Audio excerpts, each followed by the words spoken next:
Hey, welcome to the Living Yoga series. My name's Darren, and we're going to be talking today about the doctor.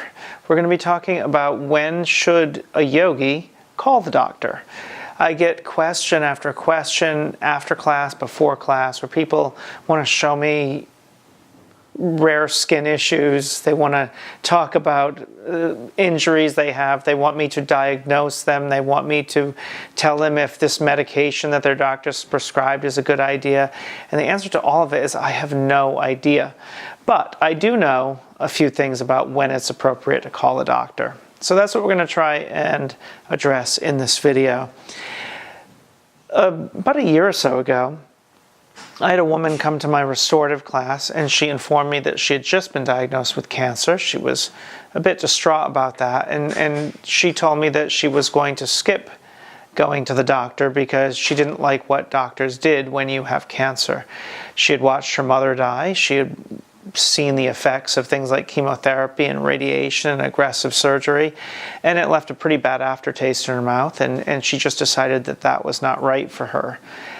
And so I sat down and I talked to her for a bit, and I didn't encourage her to do one thing or another. At the end of the day, her choice to take treatment or not take treatment was really her choice. It's not my place to tell her what she should or should not do with her body. But what I did encourage her to do was to find a doctor she trusted, get a second opinion, really understand her options before she said absolutely not. She did, and she underwent treatment, and she's doing fine a year later. Hopefully that will continue. The thing to understand here is that what yoga is, in the broadest sense of the word, not just the thing we do when we roll out the yoga mat, but yoga more broadly, the philosophical tradition of yoga, is one of deep observation and information gathering.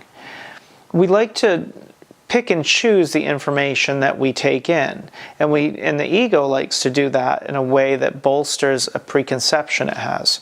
So if you believe that your father is the meanest guy on the planet, you're going to go into a conversation looking for all the evidence of that preconception, and he will probably say a few things that lead you to believe that he is the worst person ever, and you will leave there in a huff. That's sort of what the ego does. And when it comes to little things like preconceptions about a minor dispute with your parent or your coworker, that's not good, but it's not the end of the world. But when it comes to your health and your wellness and getting good advice, that's when it can become really problematic. So if you don't think of going to the doctor versus going to yoga, going to the doctor as an extension of your yoga, I think that will cast our minds in the right direction. Going to the doctor is just an opportunity to gather more information. I've been to the doctor more times than I can count, and I've never had the doctor tie me up and force me to take a pill or force me to get surgery. The doctor sits me down, explains what the diagnosis is. They gather information about what's going on for me. They give a diagnosis to the best of their ability, and then they present me with some treatment options which I can do or not do. Now, as a yogi, sometimes I opt not to do what they suggest, or I opt to get a second opinion. There's nothing wrong with that. Yoga gives us the ability to gather information. Just as when we roll out our yoga mats, what we're doing is we're bumping up against resistance in the body. We're feeling discomfort. If you have an injury, you're sort of testing the limits of that injury, seeing what can make it feel better and what might make it feel worse. And that information that you're gathering from moving the body in a very conscious way enables you to better protect yourself, make better choices about healing and supporting your body in its healing. Going to the doctor is the same thing. It's just an opportunity to use all the tools they have at their disposal, as well as their years of education, to give you more information, to help you understand the situation more fully and more completely. And then you can take that information and you can sit with it. You can use your yoga, your meditation to calm and quiet the mind.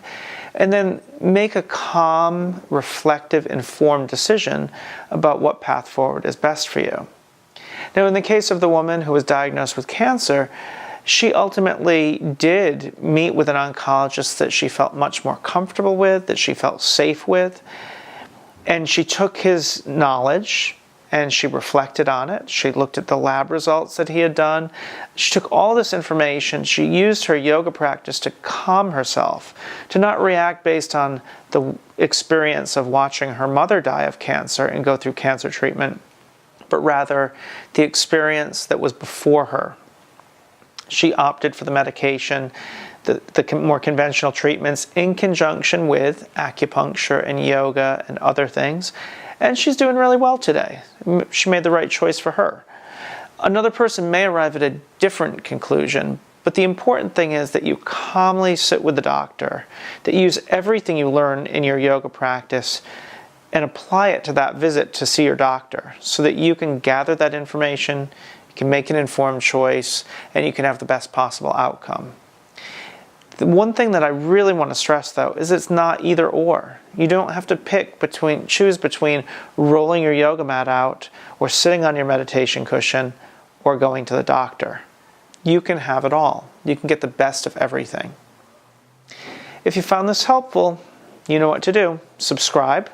Lots of other videos, and you'll be alerted immediately when a new one is released.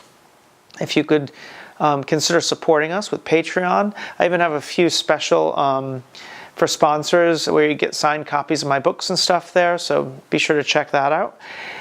You can visit our website, livingyogaseries.com, and you can also follow us on Facebook and Twitter, and I hope you will share us with your friends.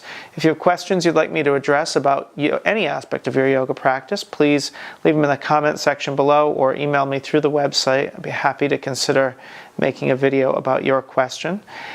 And you can find my books and other stuff on Amazon and Audible. Thanks so much for listening. Namaste.